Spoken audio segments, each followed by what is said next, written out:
Hey everyone, really excited to be hosting this session with Jessica Cross from LinkedIn. Just by the way of introductions, my name is Praveen. I'm one of the founders of Factors.ai, and I take care of product marketing and customer success at Factors. As I said, really excited to have Jessica here with us. Jessica leads all of partner marketing for LinkedIn, and today she'd be talking to us about the key challenges that B2B marketers face in terms of measurement and attribution, and how the newer suite of features that LinkedIn has introduced, including Conversions API, solve for these challenges. Jessica, really excited. Over to you for a brief introduction. Thank you so much. Well, it's a great honor to be here, Praveen. Thank you so much for the introduction. As you mentioned, my name is Jessica Cross. I'm a partner marketing manager. I oversee our measurement partners. I appreciate you saying that I lead the whole thing. We have a bigger team, so I'm over just our measurement partners. And yes, excited to be here today to talk to you about how to unlock conversions and prove out ROI with LinkedIn ads and factors. So Praveen, can you take us through our agenda for today? Yes. So today we have a very packed agenda. So let me quickly share my screen over here. So we'll be covering a brief overview of LinkedIn. I'm sure everyone is already aware, but some of the key statistics, how Factors works with LinkedIn and enhances, campaign performance for marketers. And post that, we'd be looking at specific challenges with measurement in B2B and how CAPI solves for the same. We will round up the entire discussion with a case study of Alan and how they were able to achieve substantial performance improvement once they implemented CAPI. Right. So that's very briefly the agenda for today. Jessica, why don't we get started with an overview of LinkedIn? Sure. Thank you for that. Yeah, we're going to cover a lot of ground today. I'm excited to share this content because we've seen some really great customer results, which we'll get to at the very end. But let me take you through the story. So why is LinkedIn here? Why should you pay attention? Basically, LinkedIn brings a different dimension to advertising for marketers. And simply put, we are the platform built for professionals. And it truly comes down to the differentiation of what we call like our first party reported or like self-reported data that we affectionately call the economic graph. So what is the economic graph? We like to think of it as a digital representation of the global economy. We have over 1 billion members. We crossed that milestone in late 2023. We then have 68 million companies represented. They have, a company page that actually represents a decent portion of all companies globally. From there, we have 14 million job postings open that then also represent 41,000 skills. And then 136,000 schools are represented on LinkedIn. So all of these numbers to say, it really makes up a digital representation of the global economy and how all of these pieces are interconnected. And again, because it's voluntarily self-reported information, this economic graph is viable, it's live, and it's a representation of where people work and what they're up to. If you take us to the next one, Praveen. So digging into it a little bit more, the other benefit that LinkedIn represents to advertisers and marketers is it's truly the place where professionals go to connect. And let me run through a couple stats to help illustrate this point. First off, we have seen a 42% increase year over year on public conversations on LinkedIn. So that means, frankly, Praveen, you and I did this earlier this week. You posted a video with AJ Wilcox. I then come in, you tag me, and we comment. And then we see we have that comment section where people are having the conversation about business, about ideas, about opportunity on LinkedIn. Then we're seeing 2 billion monthly member interactions with LinkedIn pages. This means that we members, we're going and we are in fact interacting with a company. We go think it's not necessarily a profile, it's a company page. People are interacting with those pages to learn about their solutions, what they're offering, what their business is all about. And then the last stat that I find interesting is that there's 2.45 million queries per second, QPS, into that economic graph, the thing I mentioned on the last slide. What that means is that members are coming to LinkedIn and searching for people, for ideas, for jobs, and again, for opportunities. So all this to say that the conversation, it's happening on LinkedIn, and it's a place where all key stakeholders can come together in a trusted professional environment. Next one Yeah. for me.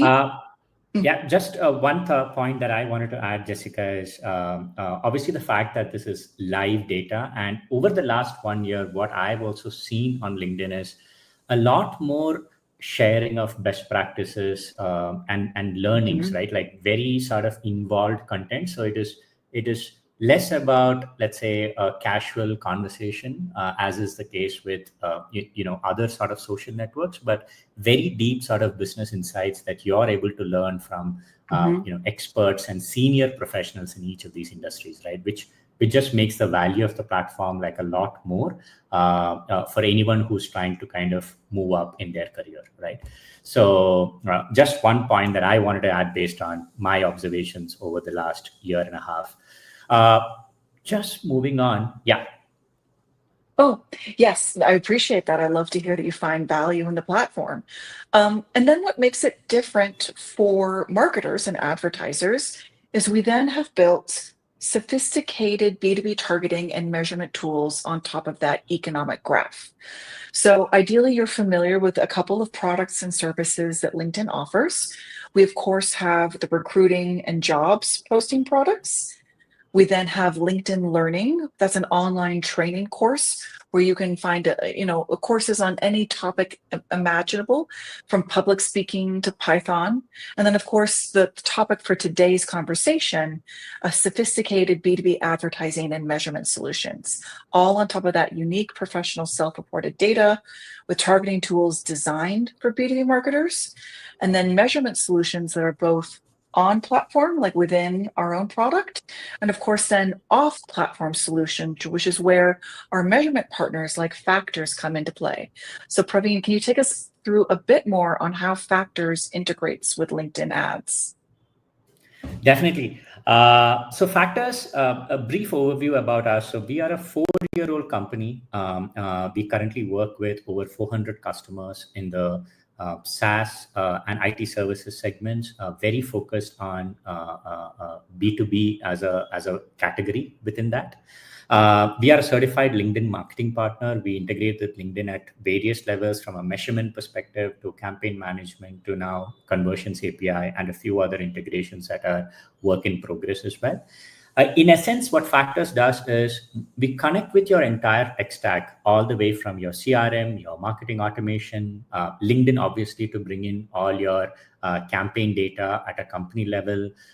We also integrate with review sites like G2, and we combine all of that into a single timeline in Factors so that you can see a full history of an account, right? So if you want to kind of understand how did this account, what are all the interactions a particular prospect has had with you before they decided to make an inquiry and convert into like a customer, we help you piece that together from across all of these systems. Secondly, you can actually create segments and then activate these segments into LinkedIn. So we help you push back data into LinkedIn so that you can run very targeted advertising campaigns. And lastly, we help you attribute and optimize your campaigns, right? So we help you with analytics on how your campaigns are performing, and we help you automatically optimize your campaigns so that they're delivering more ROI. Now, we have, as I said, a very deep integration with LinkedIn. So the first integration that went live was a reporting and ROI integration, which we've been supporting since April of 23, and it essentially kind of helps you, prove ROI from LinkedIn ads. We then have another, the conversions API integration, which helps you send online and offline conversion data back into LinkedIn. And we provide a lot of integration and solutioning support to our customers to achieve this. And thirdly, we have an audiences integration, which helps you sync audiences from Factors into LinkedIn.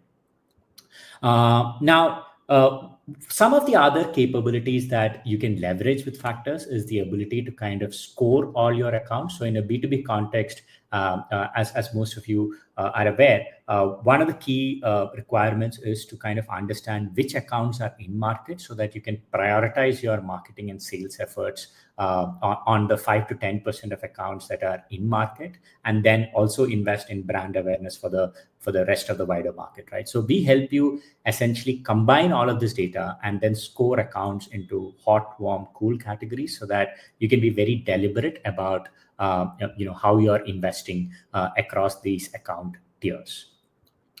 When we talk about the data that we can bring in into Factors, so there are ballpark 3 categories of data that we bring into Factors. So one is product data. So if you have a self-serve product where you have like a free trial, or people are your users are using certain features, they're clicking on an upgrade button inside your product. So all of your product data can come into Factors through our robust integrations with CDP platforms like Segment and Rudderstack. Second is marketing data. This could be your website visits, blog page interactions, review site intent like G2, emails that you're sending out, events, ebooks, etc. So all the activities that marketing does and how prospects are interacting with those specific sort of marketing campaigns. That's the sort of second data set that Factors pulls together. And the third data set is your core sales data. For example, who are the contacts in your CRM? What kind of meetings are they having? Are they getting responses to their emails from specific prospects? What are the active opportunities? So all of this data can be brought into Factors, which then helps you, define very rich sort of segments on top of this data for further campaign activation. Now, so here I already covered this, but very briefly, once you have all of this data in place, what you're able to do with Factors is essentially build segments and send it back into LinkedIn, and then ensure that your investments from a ad budget and impressions perspective is focused on the most engaged accounts, right? So through our automated campaign optimization layers, what we help you do is ensure that you're spending more of your budget on accounts that are actually interested in your offer. So imagine that you have a sales outreach happening to 1,000 accounts. You're also running a marketing campaign in parallel.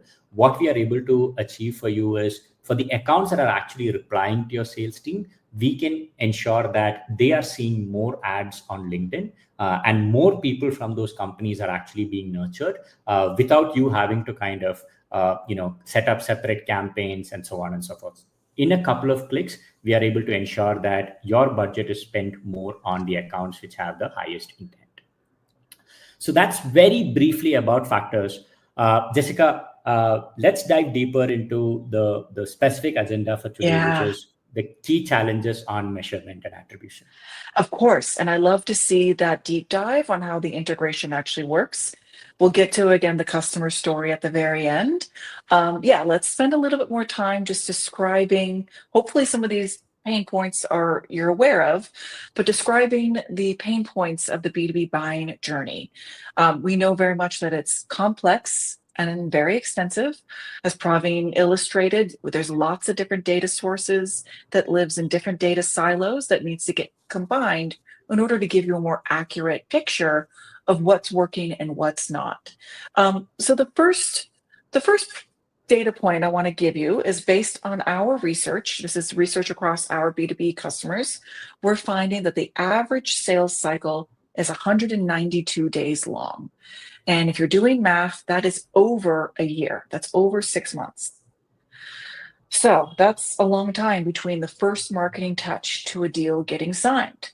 We're then finding that marketing sees only 37% of attributed revenue in the first quarter after a campaign runs. And let me break that down for you in another way. So that means, like, if you're measuring your campaign effectiveness after 90 days, you're actually only getting 37% of the picture of what marketing contributed and what marketing influenced on the deals. It then takes 6 months for 50% of revenue to be attributed. We're then seeing it takes a full 2 years before all revenue from a marketing campaign is attributed by the business. So I give you these nuggets as it's important to keep in mind the timing issue of B2B journeys and B2B buying. And that if you're using maybe conventional platforms that maybe don't cater to a B2B marketing use case, you could be reporting on things like last click attribution or a 30-day look back window, or even worse, and I won't tell on you if you're doing this, a 14-day look back window.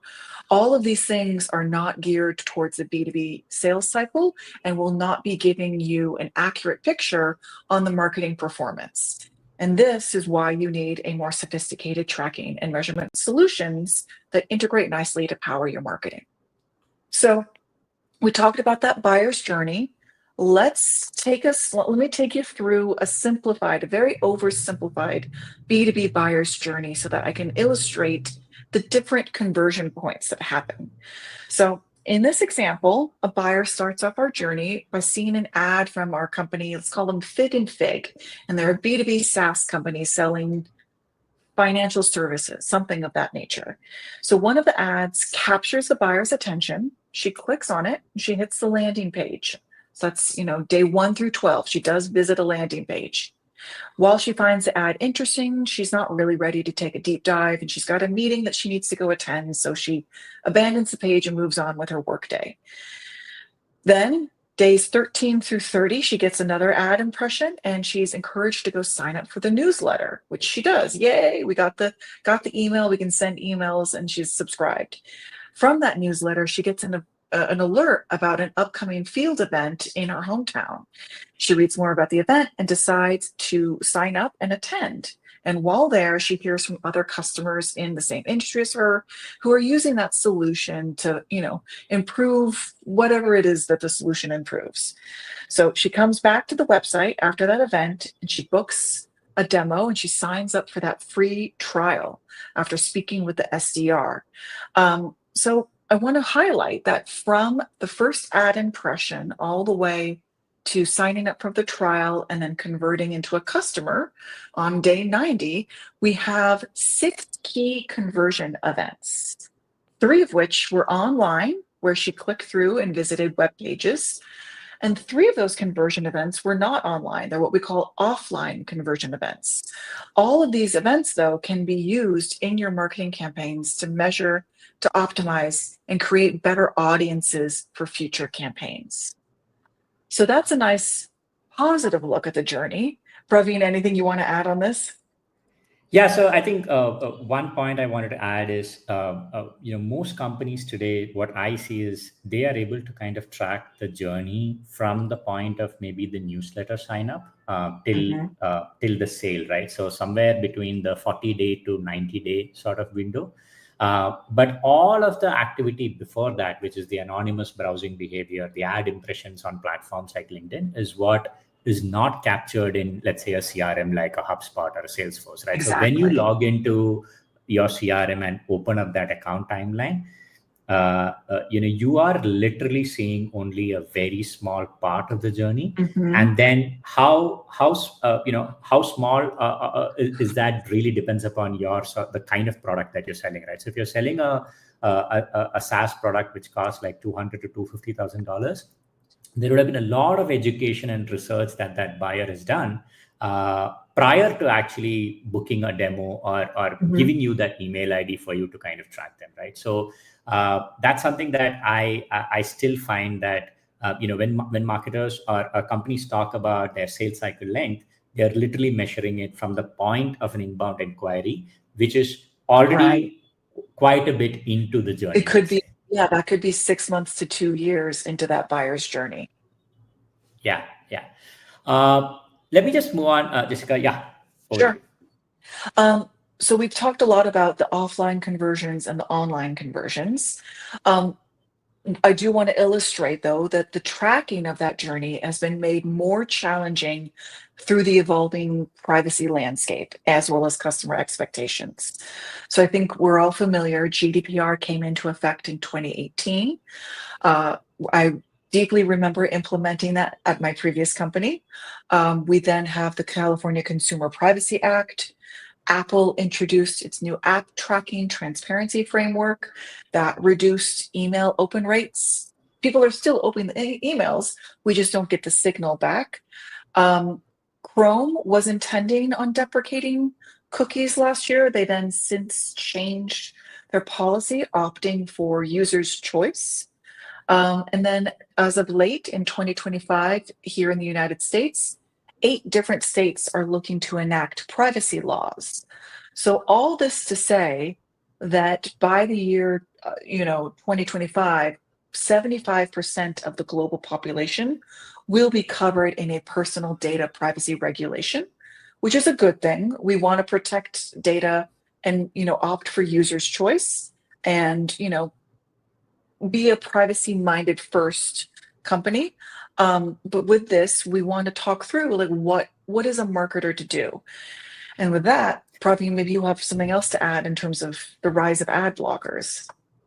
Yeah. So in addition to the privacy regulations, which, as you said, we fully support in terms of the being mindful of the user's privacy, another challenge that has come up is the rise of ad blockers and ad blockers being bundled into browsers, and the fact that these ad blockers take a extreme approach to how they cut off all kinds of tracking solutions, even if they're not serving ads, right? So for example, analytics solutions like Google Analytics or Factors or any other solution, in many cases these ad blockers are completely preventing network calls to these third-party solutions.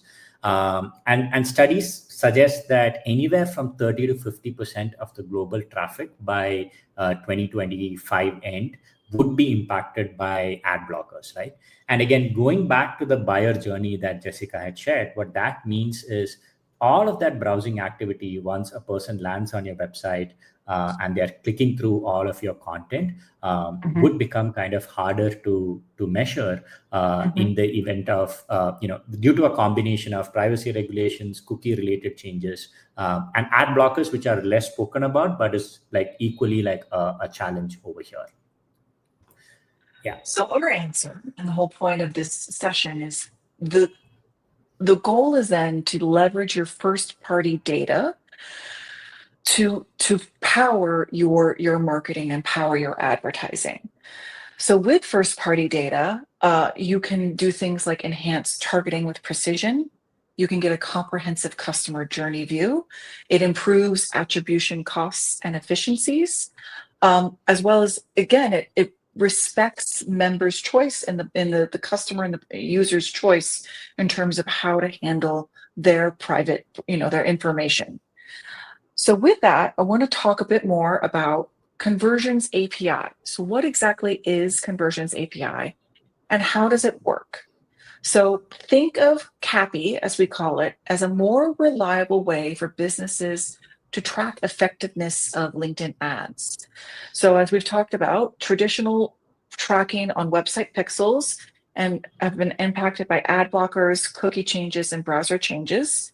So using a direct integration between two servers, Conversions API connects LinkedIn ads with Factors AI. It allows you to send through conversion data safely and securely back and forth in order to power your marketing. So how does it actually work? Let's take us to the next one. So the way it really works, and this is what happens, this is a very simplified view, but on the back end, what would happen is that a member would engage with your brand. That activity is then logged on a server. The server then sends a signal back to LinkedIn. LinkedIn ads platform receives the signals, and that signal then gets connected back to the ad so that if there's a match between the two data sets, we're able to properly attribute your LinkedIn campaigns. This is, again, a very simplified overview, but thankfully with our partnerships and integrations, customers can take advantage of this integration to power their marketing. And the results are fantastic. So the benefits of adopting CAPI are really enormous. In a study that we ran, honestly, we ran this last year, but the results are still valid.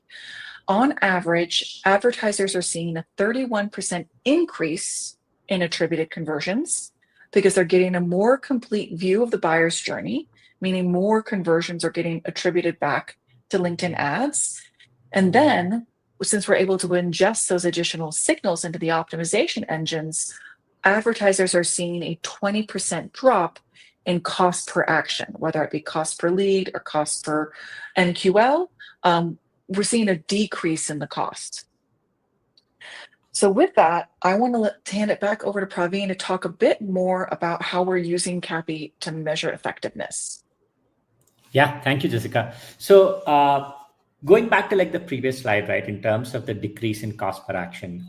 So one of the things that we have observed is that due to insufficient or inaccurate sort of tracking, we see that a lot of marketers are making slightly uninformed decisions about what channels are working well for them, with a tendency to kind of index more towards direct response sort of channels, like, for example, search, right? And this is data from for my own sort of website factors.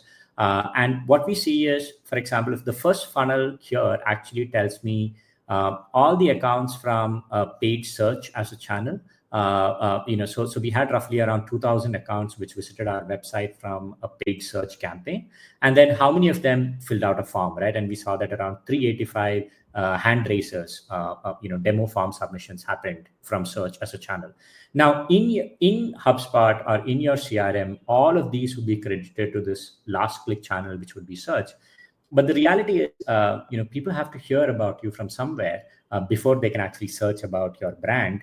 Or even if they're searching about a competitor or a category related keyword, they should, feel like clicking on your ad and then coming to your website, right? Now, what we are able to do with Factors now is actually see how many of those accounts were exposed to LinkedIn ads in the first place. Then they later came into the website from a search campaign and finally filled out a form, right? And what we are able to see is that around 67 of the 385 form submissions, which is around 17.5% of the high intent form submissions, which are otherwise credited to search via a last click attribution, all those accounts had been nurtured and they had originally kind of heard about Factors from LinkedIn, right? And we are able to cross validate this with a form field that we have, which generally asks them, where did you hear about us? And roughly around 15 to 20% of our demo form submissions tell us that they saw an ad on LinkedIn, right? Now, this is obviously very hard to kind of measure, but most of our clients are now able to understand this cross-channel impact. And imagine if you're now able to send these signals back into LinkedIn, it will just help you kind of auto-optimize and improve your campaign performance, right? So that is what most marketers are missing today, right? So for someone who is currently, let's say, not feeding these signals into LinkedIn, or thinking about last click attribution as the sort of gold standard for measuring ROI, what I'd say is at least around 20 to 30% of your conversions are influenced by other channels, and then word of mouth is another third channel as well. And for platforms like LinkedIn, if you are able to send back those conversion signals, it is just in your interest to kind of continuously improve your campaign performance. Now, what do we recommend, right? So the blueprint that we recommend is that you would be running multiple sorts of marketing campaigns. So like a 3-stage framework that we recommend is you're running a lot of awareness ads on LinkedIn. You're also running, let's say, some ads on Google. You're doing SEO, events, and other sort of marketing activities. You're then collecting all of these signals at an account level, scoring these accounts and segmenting these accounts. And then you're taking further action in terms of either a sales activation. So your sales teams are reaching out to these companies, calling them up maybe. And then you're running more sort of bottom of the funnel marketing campaigns, maybe, let's say a demo for, a demo ad, or like a gifting campaign or something like that, which is a more involved sort of marketing campaign, right?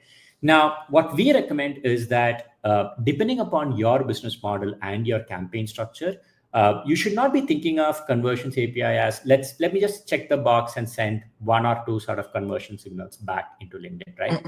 What you really want to do is for your awareness campaigns where your objective is largely to drive brand recognition amongst your prospects, you want to measure it more by interactions on your website, right? So who's watching a video, visiting the website, downloading an ebook, right? Very top of the funnel signals, which help you understand that your awareness campaigns are driving the results that you want, which is accounts are now aware about you and engaging with you.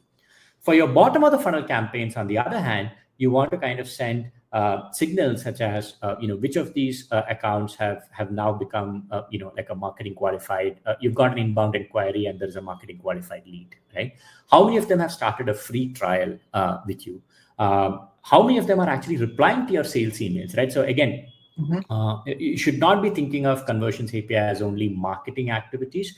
You want to get those sales interactions as well back into LinkedIn, saying that these are the accounts which actually replied positively to the sales email, right? Or these are the accounts where they were able to connect over a call and the call lasted for more than a minute, which means that yes, our advertising is working because we are able to kind of establish connect with these accounts, right?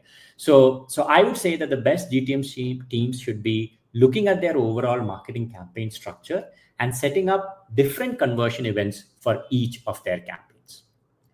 And with Factors, we make it like very easy to kind of do this. So, you don't have to live in this world of online data, which is on the website. You have to figure out how to send that back into LinkedIn, and then offline data from the CRM, which also includes, again, marketing campaigns, sales activities. Again, how do you send that back into LinkedIn, right? Factors makes it extremely easy to kind of capture all of these in one interface and send it back into LinkedIn from server to server, right? And we have ways in which we can ensure that we've done a lot of work to ensure that the Factors SDK is also not blocked by ad blockers. We work with them to kind of establish that we are not like an advertising sort of entity. We are a pure analytics SDK. And as a result, many of the ad blockers do not block the Factors SDK as well. And we are able to kind of capture a lot more data, which we can then send back to LinkedIn. Now, how does this look like in Factors, right? So as I said, setting up the conversions API for LinkedIn in Factors literally takes like less than 2 minutes, right? And I have a very brief video over here. Let me just play that as to how this works. So in Factors, you would go into automations and you would click on conversions API. Once you do that, you can select all your any sort of marketing activity. So just to kind of go back for a second, all your data, including form submissions, website activity, emails, everything is available in Factors. It could be like visiting a pricing page or clicking on like an interactive demo. All of that can be sent from Factors over here. So when you see this, so you have all your website activity, Salesforce and HubSpot activity in one interface, right? So you're not kind of juggling tools. And you can then just select your conversion event, configure the action in terms of creating a conversion event in LinkedIn. So you could either do this from the LinkedIn UI, or you can actually create a meeting booked conversion event from the Factors UI itself. And then you just create this event, at which point we are communicating directly with LinkedIn in the backend and creating this conversion event in the LinkedIn Campaign Manager for you. Once you select the event, you need to map a few parameters which helps improve the match rate at LinkedIn's end in terms of like the first name, last name, job title, some of these properties which helps LinkedIn identify the right user for whom they are sending this conversion data, right? So once you do that mapping, you can just click on save and publish, and that's pretty much it. It literally takes like a minute. And if you go into the LinkedIn Campaign Manager, we've tried to make it as simple as possible. And once you integrate, the meeting book event comes into LinkedIn. Anytime there is a meeting booking in your CRM, you would see that comes into LinkedIn for you to kind of optimize your campaigns, right? So that's how we've tried to make this process as easy as possible. Now, in the background, obviously there is a lot of activity that is going on in terms of we have to kind of send a lot of data to LinkedIn to kind of improve this match rate. And that is where we get the email addresses, we encrypt it in the right way that LinkedIn needs it. We capture the LinkedIn click IDs on the website using our SDK, which we can then kind of send to LinkedIn as well. And then all the other sort of formatting and parameters that LinkedIn needs to ensure that the match rate is the highest possible, right? And I just want to reiterate that in a world where we are increasingly moving towards automated sort of targeting and conversion optimization, sending back more conversions data is going to be a competitive advantage for the advertisers who are able to do this, right? So fast forward like 6 months to 1 year, what I would expect, and Jessica, you're covering some of this in the later part in terms of the product roadmap. I would expect that advertisers who do this more diligently in terms of sending conversion events and ensuring that the match rates are higher will have a huge advantage over others in terms of how their campaigns are effectively working out. Would that be, I presume that would be the world that we are moving towards. That is the idea that, yes, as you are optimizing, the more data you give, the more we can optimize the campaigns towards the conversion events and the events that matter for your business. So yes. Yeah.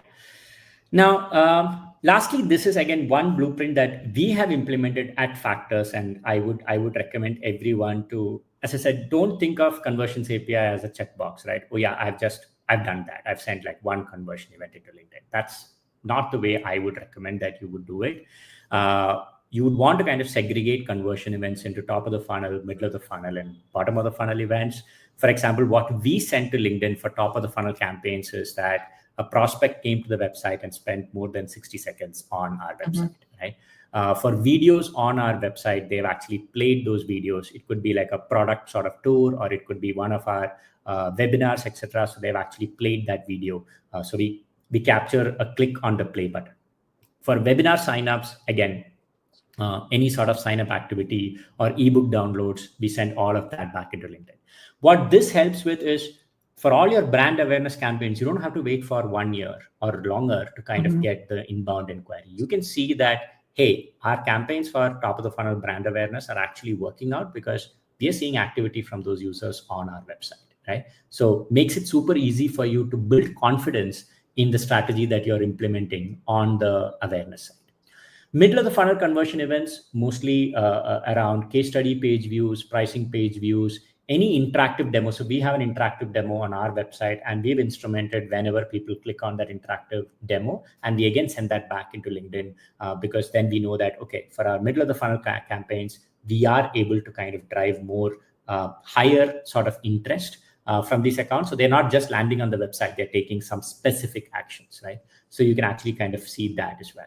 And obviously, bottom of the funnel conversion events are more around a demo booking or a free trial sign up, completing a demo with a salesperson, right? So after a discovery call, with a SDR and a demo call with an account executive, like account executive has marked the account as a qualified sort of an account, right? So that data also goes back into LinkedIn, and any sort of in-product upgrades, right? So if they are buying add-ons or on a self-serve basis, moving to a paid plan, we actually kind of send all of that back into LinkedIn as well, right? So before you just jump into kind of implementing Conversions API, one thing I would recommend is sit down for your sort of marketing funnel and map out all of these conversion events. You should be sending as many of them as possible back into LinkedIn. It just helps you measure your awareness campaigns very differently from your intent-driven bottom of the funnel conversion campaigns. Right? I really appreciate that you included this slide in the presentation, because I think this is a great way to frame up the different types of conversion events that marketers should be thinking about, that you can run campaigns and you can optimize for these conversion events beyond just, did they hit the website? Did they turn into a lead? As you've demonstrated, there's so many other touch points along the journey that can turn into an optimization moment. Yeah. And again, it's one of the mistakes that I repeatedly see, even when we are actually implementing Conversions API for a customer. typically what I see is they'd be like, oh yeah, let's just implement it on the demo form submission, right? Because that's something which is very easy to kind of send back. And the question is, if you're spending 50% of your budget on awareness ads, how would you actually kind of get a sense of if those ads are working, right? So we tend to kind of share this with our customers and say, this is what we should be doing for you as well, right? So that's one thing I'd recommend. Now, so one of our customers, Alan, which is into the corporate credit cards space. So they are a company based out of Dubai, and they operate in the greater Middle East sort of region. So they are one of our early customers who implemented Conversions API through Factors. They've been a Factors customer for more than 2 years. They graduated from Y Combinator and started their journey in Dubai. And for them, the key challenge was that obviously corporate credit cards is it's a business which is in the broader fintech space, and it relies on a lot on trust, right? So unlike a SaaS product which you buy off the shelf, as you can imagine, anything related to financial services, payments, you need to kind of build that brand awareness and trust with the CFO and the finance team before you can even have a seat at the table as a solution that they can consider, right? And Alan realized quite early in their journey that it was important, hence, for them to tell their story and make sure that all their stakeholders are aware about them, and not just kind of push them down into like, would you want to get a demo or start using Alan for free, right?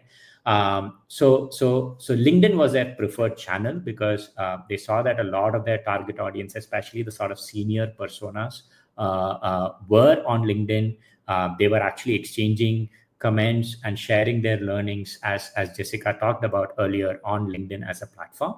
And hence they zeroed in on LinkedIn as their primary channel. The marketing team there, led by Pankaj, the key challenge they faced was how to prove ROI and then secure more budget, right? So intuitively, they were very clear that the strategy would work for them. Through their customer interviews, they were able to establish that LinkedIn is a platform that their audience turns to for education, for discovering new products, and discussing the problems that they have with respect to spend management and payments, right? But they were not able to kind of make a case with their leadership team and secure those budgets. And that is where Factors came in. So we helped them with building their campaign strategy on LinkedIn, setting up those audiences, pushing that back into LinkedIn. And then once they ran into these challenges related to measurement, we helped them set up Conversions API and push back all these conversions back into LinkedIn as well. And this helped them measure their campaigns better. And ultimately, once you're able to get better visibility into your campaigns, you can then not be reliant only on your intuition. You can actually go back to your leadership team with numbers to say, hey, this is how this campaign is working, and this is why we should be doubling down on LinkedIn, right? And the results speak for themselves, right? So they saw like a 56% decrease in cost per lead after implementing Conversions API through Factors. And the team was able to double their LinkedIn ads budget over 6 months because they were they could actually now show with numbers that the campaigns are working, right? So at all stages, at the awareness stage, at the conversion stage, they were able to kind of prove with numbers that the campaigns are working quite well, right? So this is like one very interesting case study that we had. Yeah, I love this story. We are actively working on publishing it as like a nice printed web page. But yeah, I'm very pleased with the results that this customer is seeing. And I loved hearing verbatims from them, how they were able to advocate for more marketing budget from their CFO because they had the data in hand to prove that their marketing strategy was working. And he quite, I would say gleefully, but he was excited to share that they were able to double their budgets. Yeah, and I think if I remember what Pankaj said, I'm just trying to recall his words. I think what he mentioned was there is a place for intuition, but it's just far easier once you have the data to make that case, right? So I think, that was interesting. Jessica, just to round this up, could you talk about what is the future for CAPI? Yes. So we've talked a lot about CAPI as conversion tracking. I do want to highlight that that is really just the base or the core, and that we're actively launching additional functionality that lets you take advantage and better optimize and utilize that conversion data, those conversion signals. So the sneak peek on the roadmap, and some of these things are actually already starting to ramp out to customers.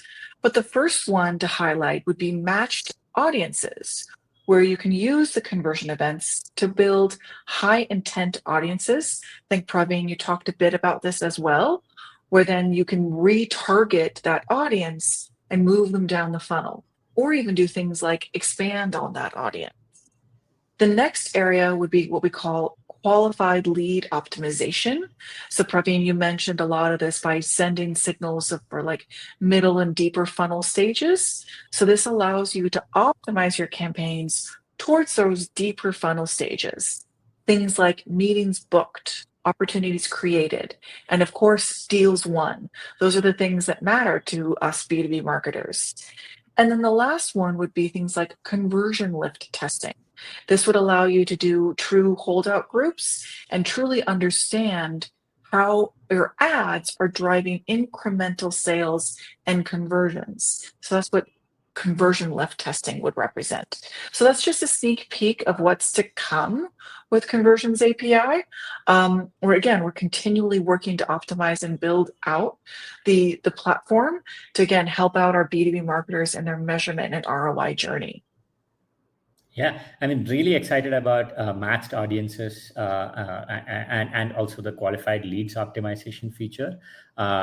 Specifically, once you send all of these conversion signals, being able to further act on it, segment and run campaigns, I think that would be like a game changer. And any sort of automated optimization which works towards qualified leads. Again, I believe today, I see many of our clients spending so much time trying to set up the campaigns and applying all of that logic at their side in terms of targeting filters. Any sort of optimization there, I think, would be like a game changer as well, right? Now, just to kind of end the sort of webinar today. So that's in summary, what I would recommend is fast forward like 6 months to a year. I believe that advertisers who are actively sending more conversion signals into platforms like LinkedIn will have a huge competitive advantage and would be able to stand out over the others. And you do not want to kind of wait for a year, because then for the platform to get enough conversion signals, it will take another 3 to 6 months, right? So what I would suggest to every marketer out there is, start sending back conversion signals, map out like a blueprint of all the key sort of top of the funnel, middle of the funnel, bottom of the funnel conversions that you want to send to LinkedIn. Start sending them right away, right? Even if you're not facing that challenge right now, this can only kind of help you in terms of building better audiences and using the more advanced features that the platform is rolling out. So make it a point to start sending those conversion signals into LinkedIn, and as many of them as possible right away, so that fast forward 6 months to a year, you are in a better place to kind of leverage the platform for your goals, right? And at Factors, we are very happy to be like partners with LinkedIn in this journey. We're leveraged by over 500 plus companies globally, and we kind of handhold you through this process of setting up these conversion events and optimizing your campaigns, right? So happy to kind of help out anyone who's just kind of starting to think about this, right? Any closing thoughts, Jessica? Just that we're so excited that these types of integrations exist. I think, again, what we were trying to illustrate is that measurement can be done, of course, both on platform with LinkedIn, but we have this ecosystem of partners that pull together all of these data signals to allow marketers to get a more like a richer and more full view of their measurement and of their ROI. And that's where partners like Factors come into play, as you are ones to provide that insight and those those optimizations to our customers. Got it. Jessica, thanks once again for agreeing to do this session. Well, thank you. Thank you so much for having me. Yeah, I'm sure it'll be very helpful for all of our customers. So thanks once again, and look forward to scaling this partnership. Amazing. Thank you so much, everyone. Thank you.